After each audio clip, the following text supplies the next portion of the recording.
So, basic training rescue course has challenged me, Mr. Libiso, against them in this competition on fireman skills. And as a former firefighters trainer, I think I'm gonna do pretty good. But what do you think, guys? I'm pretty sure I'm gonna win. You're gonna win. No, I'm gonna win. We're all gonna win. Okay, I'll let you guys we are tackle gonna each win. other and then I take the win. But yeah, there's gonna be a course what has 3 different stages, and all stages, actually the time between the first and the last stage is added together, and then we will find who's the winner. And they think that's them, but let's see.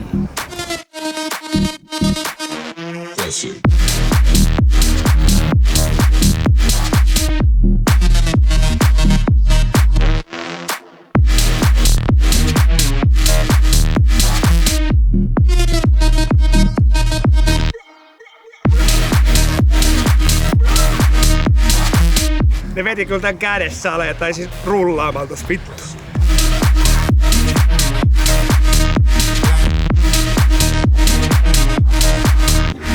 Noniin, kisa oli tiukka ja monennäköisiä suorituksia nähtiin.